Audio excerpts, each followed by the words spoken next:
Bonsoir, bonsoir. Je suis Fabrice Almeida, je suis historien et je suis particulièrement heureux d'ouvrir une nouvelle séquence au sein de ces JOMD. Nous allons parler d'histoire, mais avec un aspect un peu particulier. C'est la première année qu'est remis un prix d'histoire d'outre-mer au sein des JOMD et je tiens à remercier Cyril Comte d'avoir pris cette initiative. Et tout de suite, je vais appeler les deux présidents du jury qui vont me rejoindre. En l'occurrence, d'abord Marion Godefroy-Taillard de Worms, qui est chercheuse au CNRS, qui a publié un livre, Bagnard, en point seuil, et puis qui a aussi même un livre en anglais, en l'occurrence Kourou, aux éditions Palgrave. Et puis le deuxième président de ce jury, Frédéric Régent. Frédéric Régent est le président du comité d'histoire de l'esclavage. Il est maître de conférences habilité à diriger des recherches. C'est tout nouveau, je crois que ça date de ce matin. Frédéric, vous me direz. Voilà. Et donc Frédéric Régent, bravo, bravo. Et donc Frédéric Régent, qui est à la Sorbonne, donc, a coprésidé avec vous, Marion, ce prix d'histoire d'outre-mer dont nous allons connaître, maintenant, c'est une exclusivité des JOMD, maintenant, le vainqueur, le titulaire. Voilà. Alors, Frédéric. Alors, juste avant, on va inviter les membres du jury. Ah oui, alors j'invite les membres du jury à nous rejoindre, c'est vrai.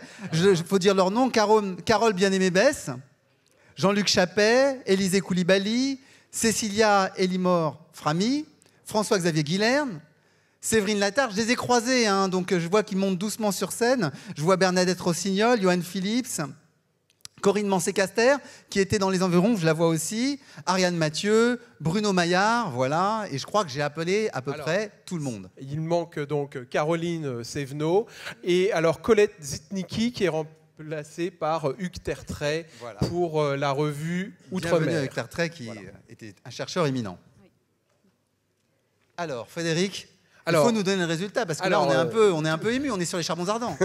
Alors, tout d'abord, la liste des 6 sélectionnés.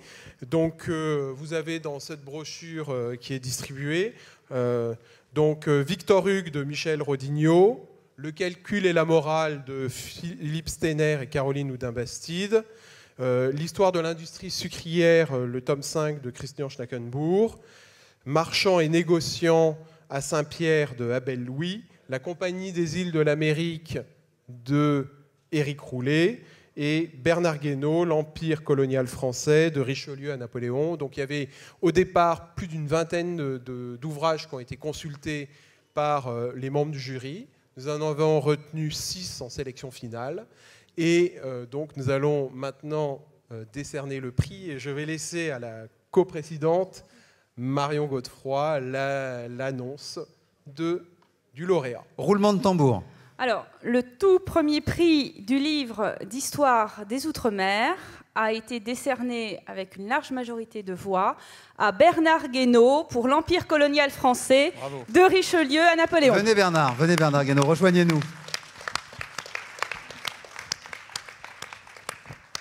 Alors c'est un livre qui fait une synthèse énorme de travaux qui concernent aussi bien les Antilles, les îles Pacifiques, la Réunion. Donc bravo Bernard Guénaud.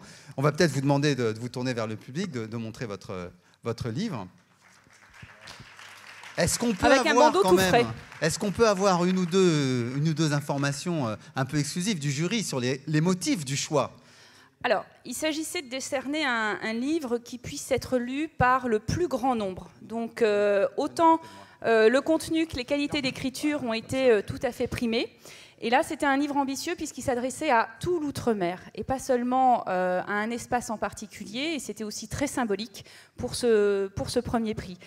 Je dois dire aussi qu'on est particulièrement émus, le jury, Frédéric et moi-même, de vous remettre ce prix au regard de la carrière absolument merveilleuse que vous avez eue, des nombreux étudiants que vous avez formés et dont ce livre est le fruit finalement, plus d'une quinzaine d'années, et de recherche, et de discussion, et de passion autour de ce tout premier empire colonial français. Merci beaucoup.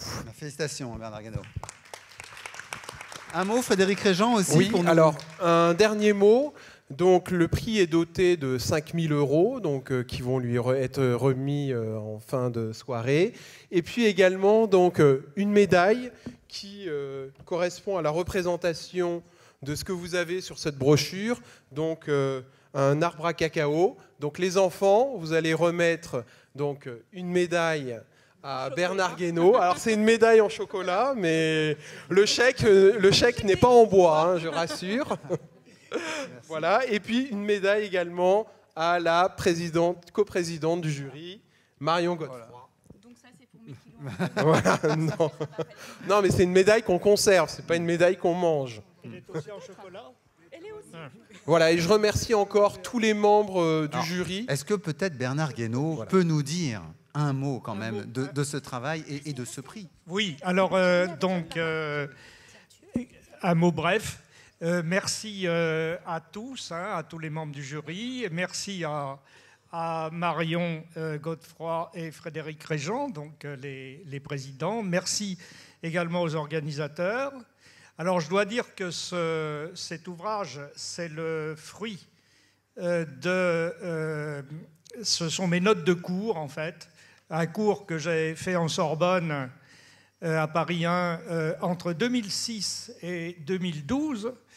Et j'en suis particulièrement heureux, puisque ce cours que j'avais inauguré était totalement inédit. Il n'y avait pas d'autres cours de cette nature sur le premier empire colonial français, avant l'ouverture, qui avait donné lieu également à un séminaire.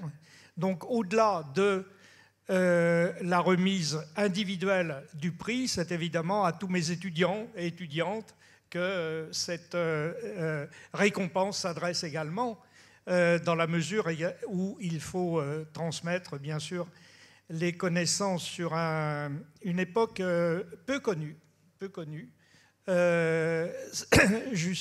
Donc, on connaît plus le Second Empire colonial, celui du 19e, 20e siècle, et j'avais voulu